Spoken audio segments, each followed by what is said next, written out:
At 11. Tonight, as we march toward the trial of the Oxford shooter's father, parents whose children were murdered that day say there is more than James Crumbley to be dealt with. And that's basically why November 30th happened, because there isn't one person that stepped up and owned anything. What is justice for Buck Meir? You may be surprised by the answer. But first, the risk of severe storms is hovering over much of Metro Detroit right now. We are tracking 2 rounds of severe weather that may impact your Tuesday. Live from downtown Detroit, Local 4 News at 11 starts now. Good evening. Thanks so much for joining us. Tonight, I'm Karen Drew in for Kimberly Gill. I'm Devin Skillian. These 2 separate storms have prompted a first alert day to be issued for tomorrow. So let's get over to Kim Adams, tracking it all for us tonight. The first round could be impacting the morning commute. Yes, between 3 a.m. and 8 a.m. And I want to explain this map because we haven't seen it in a while. This is our severe weather risk. This is for thunderstorms. Goes from marginal all the way up to high. The Storm Prediction Center has put us under a marginal risk, which is a level 1. That's the lowest risk, but still very unusual this time of year. The biggest threat will be hail. That's the biggest threat. So about 1-inch hail. This is going to be between 3 a.m. and 8 a.m. 1-inch hail is about the size of a quarter. So if you park your car outside and you can put it in the garage, probably a good idea to do that. If you get that 1/4-inch hail, it can cause some minor dings and nicks in your car. Then a good deal of the day tomorrow is going to be beautiful with dry and mild conditions between 8 a.m. and 8 p.m. It's the second round of storms that we're more concerned about. Those come between 8 p.m. and 2 a.m. tomorrow night. And those are the ones that could have 60-mile-per-hour winds, large hail, flash flooding, and also the potential for a few tornadoes. So we go under a level 2, which is a slight risk for all of southeast lower Michigan for tomorrow. So tonight's storms will be a marginal risk. Tomorrow will be a slightly higher risk. That's a level 2. So we'll talk more about the timing. And then on the backside of the system, we have some snow. So from storms, record-breaking temperatures to snow, all within a 46-hour period. So we'll talk about that coming up. Full plate. All right, Kim, the forewarn weather team will be tracking the storms all night long, of course. Be sure to check in for the most accurate information when you wake up, starting at 4:30 a.m. and Darnell Blackburn will get you on the roads, get you around what could be a messy morning commute with time-saver traffic. New at 11. James Crumbley set to go on trial next week, charged in connection with his son's shooting spree at Oxford High School. But Tate Meir's parents see the Crumbleys on trial as just part of the equation here, not the total. Mara McDonald is live in Pontiac tonight at the Oakland County Courthouse. Mara, these parents have been through hell. Are they really ready for another trial? I mean, Karen, the answer is nobody wants to sit through another trial, but yes, they are ready to go through another legal go-round here. It will be the 3rd, but Buck Meir tells me there needs to be a 4th here. Let me show you.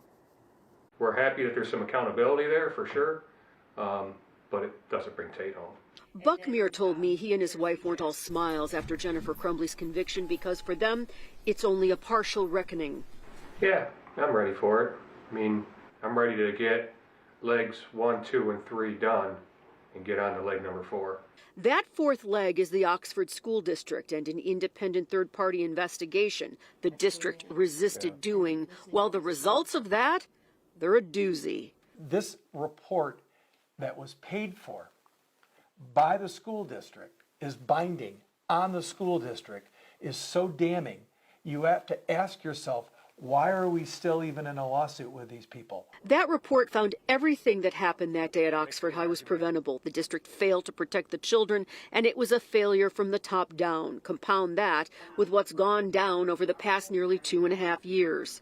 We've lost our child, you know, by murder, like the biggest offense in the world, you know, and for us to be treated the way we've been treated. A school district, Meir says, who shut him and other parents out from the start. And when an investigation was finally done, the results? Nobody owns anything, you know? I mean, you just seen the whole failure through the school. Tate's mom and dad, as well as other Oxford parents, are suing Oxford civilly, but schools have governmental immunity. It is an uphill legal climb to see the district ever on trial civilly for what happened. Johnson is waiting on a Court of Appeals decision to see what happens next. For the Mears, at least, what would help them try and move forward? It's something very simple. I want to hear a sincere, we failed, we're sorry. Back here live, Ben Johnson tells me he's expecting something out of the Court of Appeals in the second half of this year, but the reality, he says, is that ultimately it's going to be in the hands of the Michigan Supreme Court to decide if Oxford Schools ever goes to trial.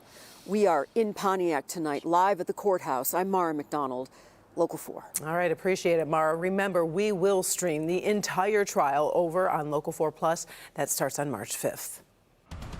All right, we are tracking some breaking news tonight out of Marine City. That is where police are dealing with a barricaded gunman situation happening right now at South Bell River Avenue and East St. Clair Street. We have not received any word of anyone being injured or wounded in this yet, but police are asking residents in that area to shelter in place. Again, this going on right at this hour in Marine City. We'll keep you updated on Click on Detroit as the situation develops.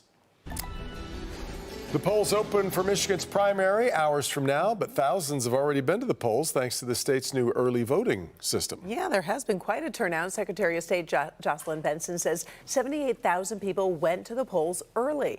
If you are voting tomorrow, polls are open at 7 a.m. to 8 p.m.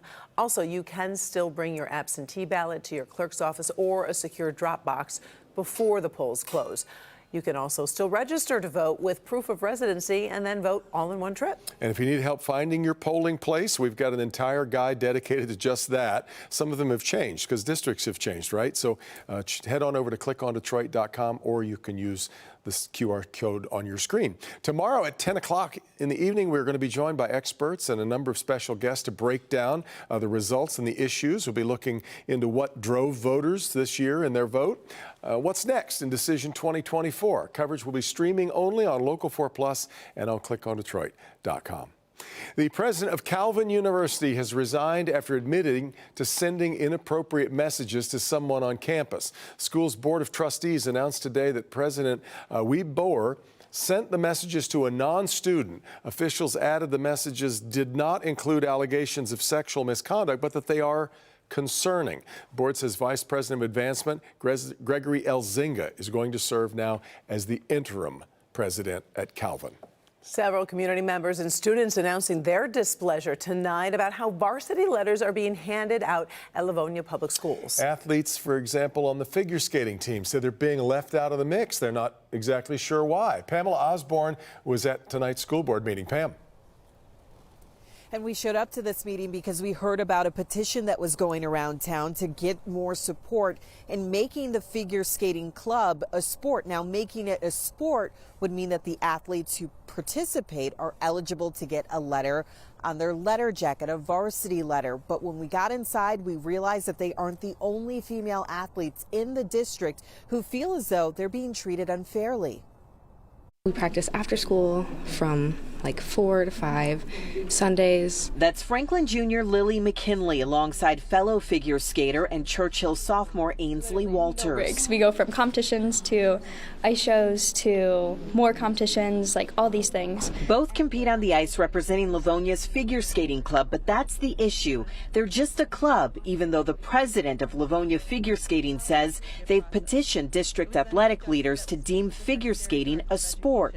However, despite many attempts at communication, we have received no response. I was upset because it's like if we do the same thing as guys and we have the same opportunity, then why not make us varsity? Turns out the girls' figure skating club wasn't the only group of student athletes who say they're not getting the recognition they deserve. Any of the guys' teams, it's like an automatic varsity letter for them, but like for some reason, like for girls, we always have to fight for it. What they want are varsity letters of their own. We're doing the same academic stuff, we're doing the same practice stuff, the same game stuff in order to get a varsity letter, but we're not getting it. They're called hockey players. They're not called girl hockey players or boy hockey players. They're both hockey players. Their coach, Janine Martinez, would love nothing more than to give her girls varsity letters and not activity ones. If there's rules and they meet them and they check all the boxes, allow them to have it. They should all be treated the same. And we did stay behind to speak with some of the board members about this discussion here tonight. I was told by a district spokesperson that no one was available. They would not be talking about this varsity letter issue, saying they really only learned about it last week when that petition came out. But the president of the Livonia Figure Skating Club, she basically says that she reached out last fall to an athletic director within the district, reached out to other people, and hadn't heard anything back at all, which brought us to this moment here tonight. So we'll have to wait and see what happens next. Reporting live in Livonia, I'm Pamela Osborne, Local 4. Well, the Local 4 team worked all day long to try and get as many people as possible trained on hands-only CPR. We had some kind of day. 1,580 Metro Detroiters joined us at today's Go For It CPR Lifesavers event. Kimberly Gill with a look at what the attendees had to say. It has been such an inspiring day here at the Northwest Activity Center in Detroit, where we've seen so many people from the community come in for an opportunity to learn hands-only CPR and our Go For It CPR Lifesavers event. Here are some of the highlights from today's event.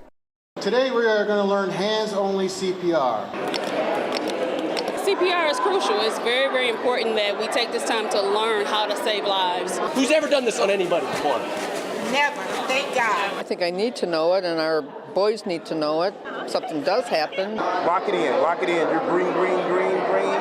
Go, right there, lock it in. You never know when you may need it. Once you get that song in your head, bump, bump, bump. It made it a lot easier. A little faster, almost 2 every second. This is a great community event, and I believe that we should do more of these events. Well, I'm glad you're out here. I really feel confident. I love the training and I love everything they did today. I'm ready. I'm ready. I only needed that one opportunity. A little bit deeper for me. We all have the tools, and they're called our hands. We need to learn CPR because the life you save might be your loved one.